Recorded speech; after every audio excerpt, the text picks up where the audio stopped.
નમસ્કાર દર્શક મિત્રો, આપ નિહાળી રહ્યા છો સાઈ ગ્રુપ મીડિયા હાઉસ દ્વારા સંચાલિત નવસારી લાઈવ પર પ્રકાશિત થતું ઝટપટ બુલેટિન દેશ અને દુનિયાથી અવગત કરાવતા આ બુલેટિનની અંદર જુઓ દિવસભરની તમામ ઘટનાઓ। પ્રફુલભાઈ શુક્લ રામકથાએ આદિવાસી વિસ્તારમાં સનાતન ધર્મની ધજા લહેરાવી છે। આછાવણી બાંધાફળિયામાં ચાલી રહેલ કથાકાર પ્રફુલભાઈ શુક્લની રામકથામાં આજે માનસ કેસરી પૂંજર છોટે મોરારી બાપુની પધરામણી થઈ હતી। આયોજક નિલેશભાઈ અને મનુભાઈ પટેલ સ્વાગત કર્યું હતું।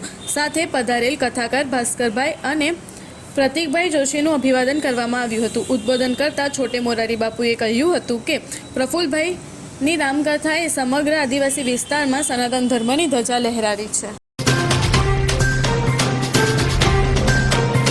જિલ્લા યુવા અને સાંસ્કૃતિક પ્રવૃત્તિની કચેરી નવસારી દ્વારા આયોજિત તાલુકા કક્ષા કલા મહાકુંભ સ્પર્ધા તારીખ 24/12/2024 મંગળવારના રોજ બાય નવાઝભાઈ Tata English medium school Navsari ખાતે યોજાઈ હતી। જેમાં સેઠા જે હાઈસ્કૂલ 15 થી 20 વય જૂથની વિવિધ સ્પર્ધા પૈકી નિબંધ સ્પર્ધા અને એકપાત્રીય અભિનય પણ 11 વિજ્ઞાન પ્રવાહની વિદ્યાર્થીનીઓએ પ્રથમ ક્રમ પ્રાપ્ત કરી શાળાનું નામ રોશન કર્યું હતું।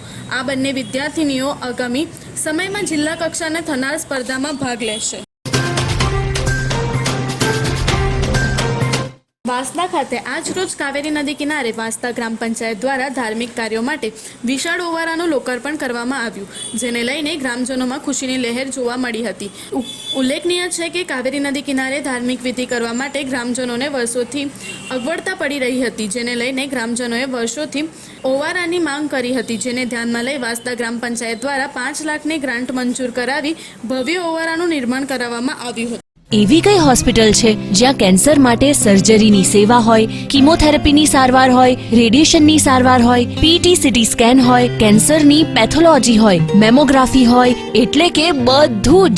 હા, બધી જ સારવાર એક જ હોસ્પિટલમાં હોય, તે છે નવસારી નિરાલી કેન્સર હોસ્પિટલ। સેઠ જે હાઈસ્કૂલના વિદ્યાર્થીઓ સ્ટેમ ક્વિઝ 3.0માં ઝળકાયા। Gujarat counselling science and technology department દ્વારા આયોજિત ઝોન કક્ષા સ્ટેમ ક્વિઝ 3.0 તારીખ 23/12/2024 સોમવારના રોજ સુરત મુકામે યોજાઈ હતી, જેમાં સૈઠાર જેના હાઈસ્કૂલના કુલ 7 વિદ્યાર્થીઓ ટેસ્ટમાં પસંદગી પામ્યા હતા।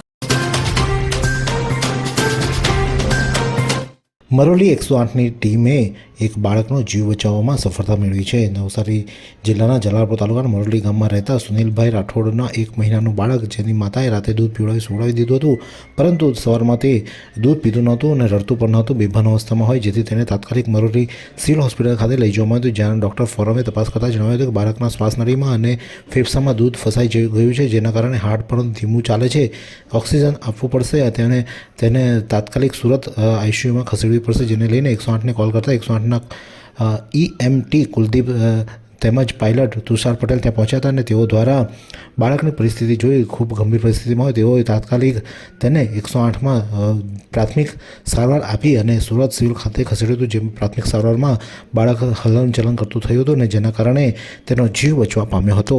આમ 108ની ટીમે એક બાળકને બચાવવામાં સફળતા મેળવી છે। નવસારી કેળવણી મંડળ સંચાલિત શ્રીમદ રામચંદ્ર પ્રાથમિક વિદ્યાલય વાર્ષિક કલા સૌરભ સાંસ્કૃતિક કાર્યક્રમમાં વિદ્યાર્થીઓ પર્યાવરણ પહરી બની નવસારીને નંદવંદન બનાવવાનો સંકલ્પ કરી પર્યાવરણને લગતી પ્રશંસિક કૃતિઓ દ્વારા નવો ચીલો ચિતર્યો અને વિદ્યાર્થીઓ તેમજ વાલીગણ મારફત જન સુધી સંદેશો પહોંચાડ્યો।